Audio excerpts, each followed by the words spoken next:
Okay folks, welcome back to the channel. So today we're actually visiting two locations and we're here at Haywood. This is Haywood Gardens in County Laois, and then we're going to travel a couple of miles down the road and we're going to visit Dunmore Cave. So two hidden gems here in Ireland. We'll explore them today and we'll see what we find.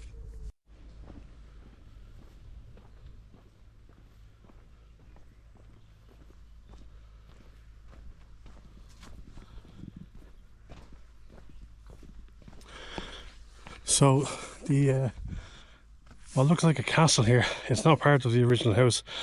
What these are is their follies. So in like it's Victorian times and that, you'd have, you know, wealthy people, they'd build things of this on their land and claim to their friends. You invite people around, you claim, oh look, we have an ancient monument on the site of our property, and ideally it's just to let your friends think that you have something of historical importance on your property. So that's the reason why they were built.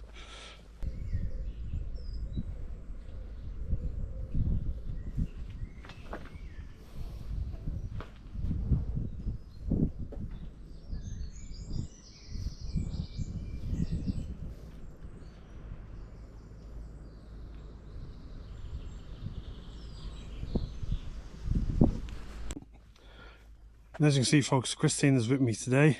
Say hello, Christine. Okay, we'll see what's down here. There's a bit of holly there.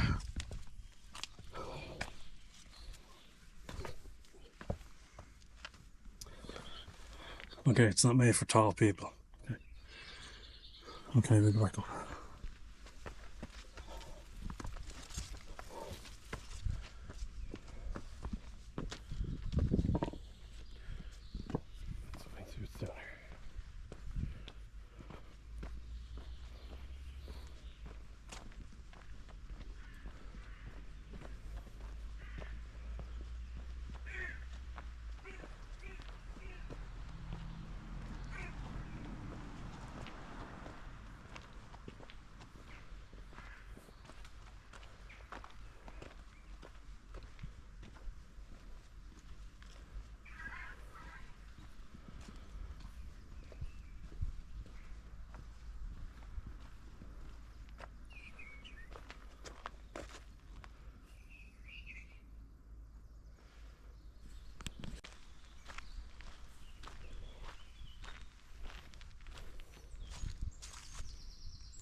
Okay folks, so it's actually, for a moment I thought this might be a pet cemetery, but it's not. It's belonged to the church, so there's a lot of priests and stuff who are buried here, as you can see. Okay, we'll go on and we'll see where the house once stood, because as far as I know the house is actually gone, but as I'm saying, the gardens here still remain. There's a sign of spring there folks. Primroses everywhere.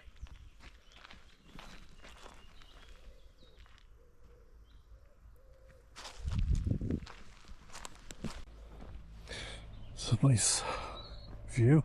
It's actually a school up there, guys, actually in front of us. Definitely not part of the original gardens and house.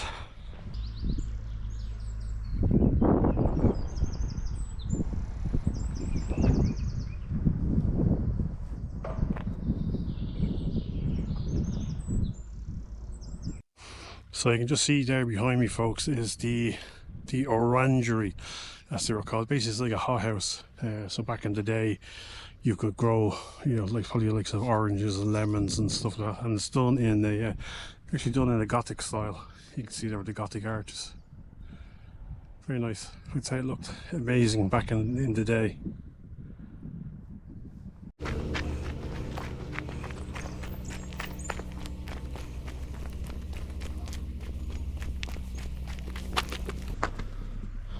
I don't know if you can see it on the camera there folks, it actually looks like a log connected to the tree down there, and they're actually nesting boxes for owls. You can just see it around just there.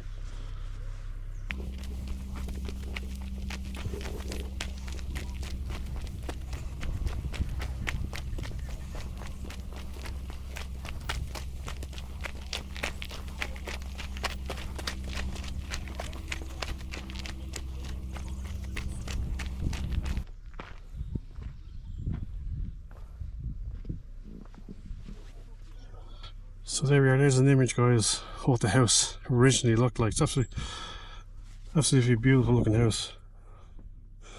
It was owned by the Trench family that came from France to England and then to Ireland in 1616. And then Dr. Genevieve Trench, he was the Archbishop of Dublin. Wow.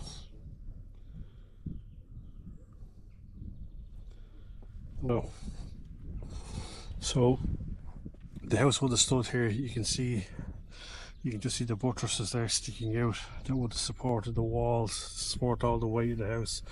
And as you can actually see them here.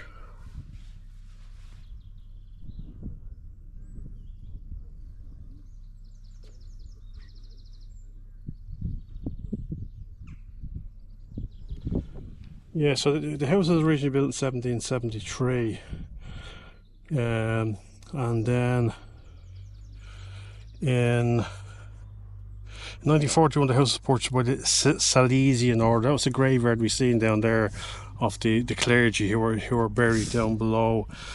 Was destroyed in an accidental fire in 1950. Today only the romantic landscape of the Luton's gardens remain, and Luton's was the guy who was the architect who set out the design for the garden. So the house would have stood here where we're walking now. But absolutely fantastic view that you would have had from the house. And all them happy cows there.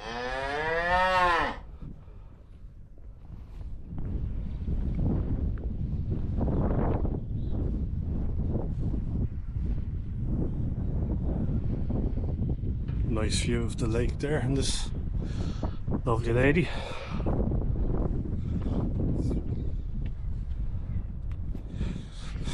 Now one thing now regarding the fire, in the 1950s, I think in Ireland and in the UK, inheritance tax was introduced onto large estates, which would have been like this. Now I'm not saying the fire here wasn't accidental, but in the UK what happened was all these families, obviously if the father or mother passed away and the house was being passed on to one of the families, they'd have to pay a huge amount of inheritance tax to the government. So what a lot of people did was, which is unfortunate, they burnt their houses to the ground. Rather than, because obviously if you couldn't pay your tax to the government, they would seize your home. So people, rather than, if they couldn't pay, rather than let the government take their homes, their historic family homes, they burnt them down. And then they would come back to the houses when obviously the interior of the house would be gutted and the roof would be gone. You would have just the four walls left standing. What you would do then is they'd actually pull the walls down to make sure it could never be rebuilt, which is unfortunate. But it's a little bit unusual. This happened in 1950 here at this house. There was a fire, so whether it was accidental or otherwise, we'll never know. But a little bit of history there regarding inheritance tax. Here we go. Here's some images of the interior of the house. The house is probably absolutely amazing on the inside.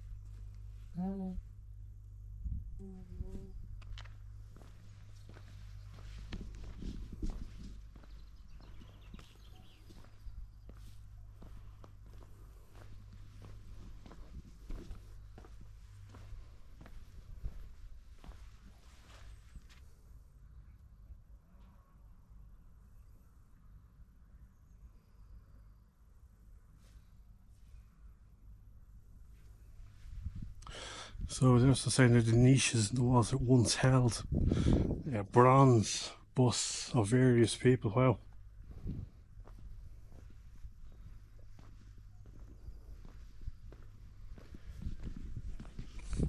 Obviously, back in the day, it must have been an absolutely stunning house because you just see of the remnants. What's left is absolutely amazing. Here we have this amazing fountain.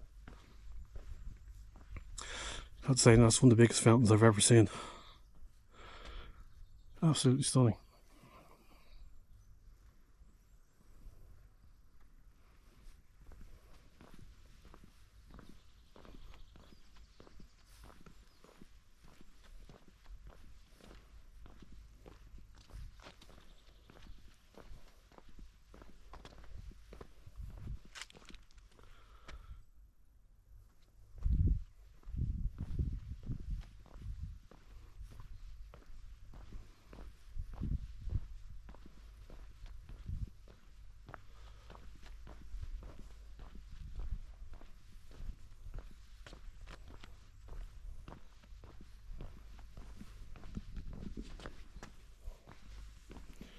Oh, I probably shouldn't be doing this walking on the clay, but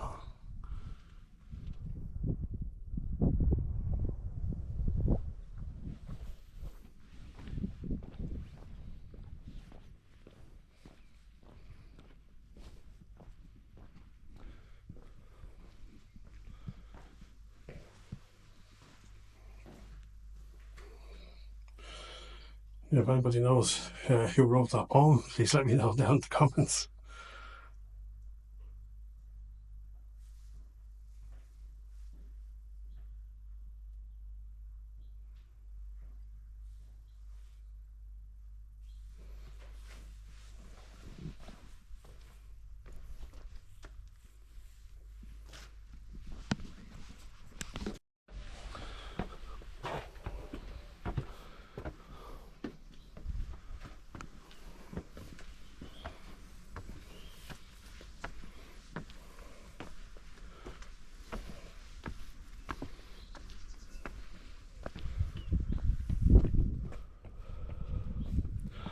Nice bit of box hedge in there, folks. It's actually yew tree.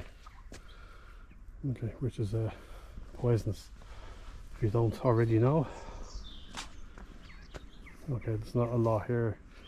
As I say, it's only April, so there's an awful lot of flowers, so it wouldn't be out yet. I'd say in the summertime it would be lovely here.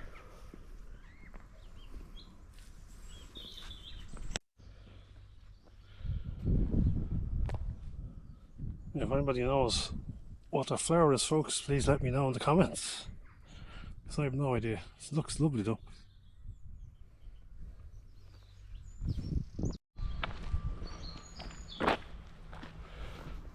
So folks, in front here is it's actually a grotto to the Virgin Mary. You can see the statue there, and there's obviously somebody praying. And just prior to the fire here in 1950, there was a religious order that had taken over the house and the land, so they built this themselves. So we'll take a quick look.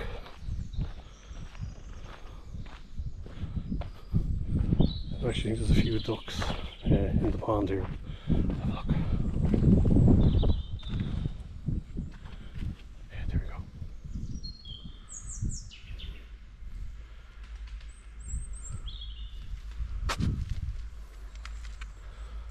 Yeah, two happy little ducks.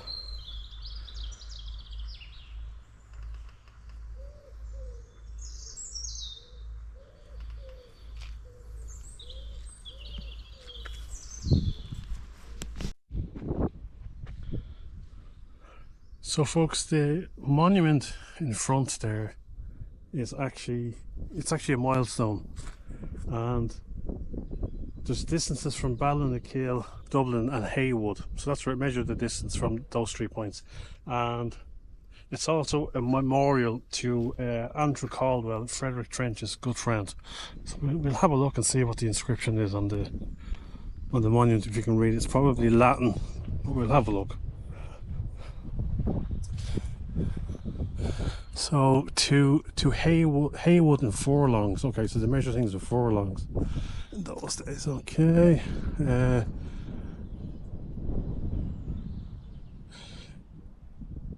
Yeah, so it isn't actually in Latin. If anybody knows Latin, please let me know down in the comments. And then we have here Bandikill.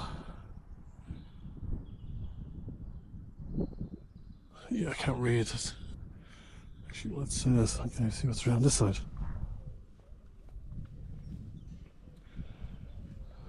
To Dublin.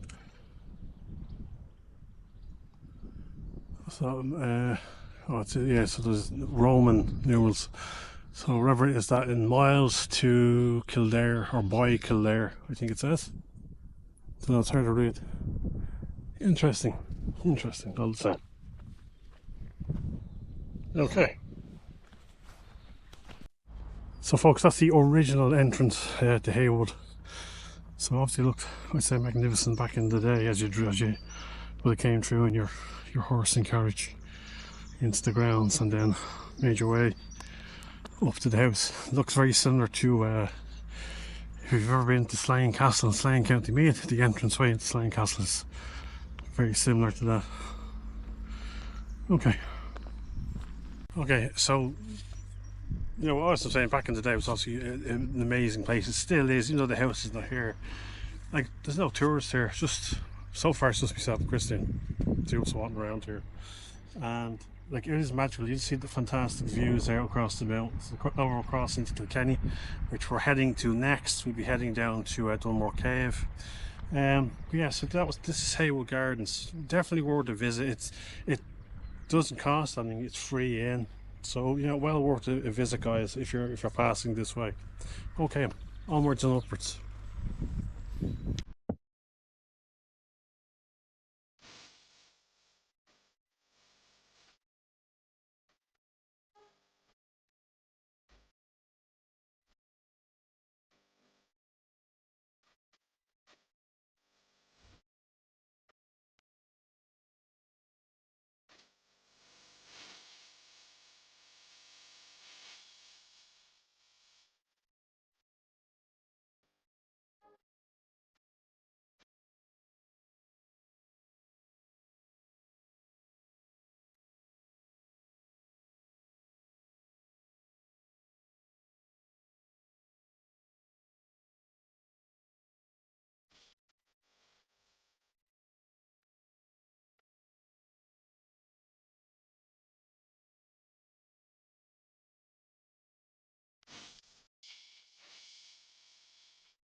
Now, folks, here we are. We're at the Dunmore Caves. It does look small from the outside, but from what we've been told, it's extremely big on the inside. So let's go inside and have a look and see what we can see. When the flames and slaughter subsided, the cave had indeed become a legion of the dead. But Dunmore Cave may have many more. Okay, guys, so the steps here, there's 700 steps down and then 700 back, so there's quite a lot of steps in the cave. So the cave here was formed over 300 million years ago, and it's formed from limestone, and in 928 it was the site of a Viking massacre, so it definitely has a dark history to it, the cave.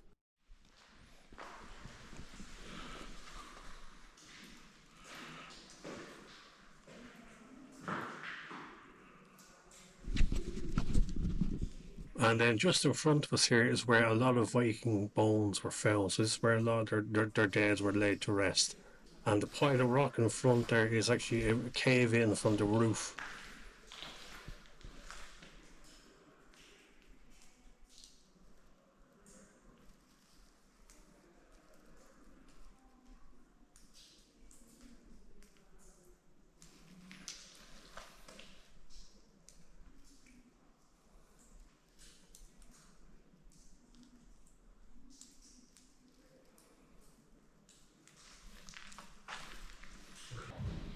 And you see here, guys, there's a lot of stalagmites and stalactites here in the chamber here, and apparently this chamber here was used as an altar for the Vikings in their the various rituals that they practiced.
And again, you just have these huge big chambers here. It's like a cathedral underground, so it's definitely a place worth visiting, guys.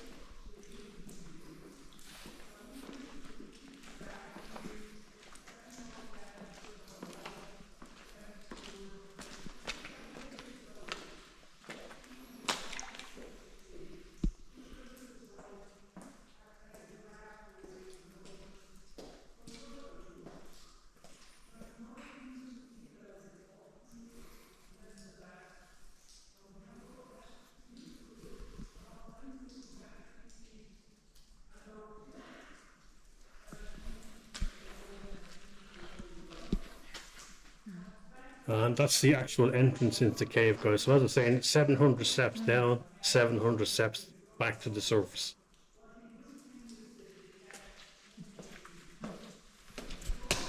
Okay, folks, so from Haywood Gardens earlier to Dunmore Caves now, that's a wrap on our little adventure for today. Now, if you're coming to any of the OPW, which is the Office of Public Works sites, which both Haywood and both Dunmore Caves are, the first Wednesday of every month, it's free into any Office of Public Works site in Ireland. So just something to keep in mind. If you remember, it's the first Wednesday of the month, you'll get in free to any of the sites that do charge.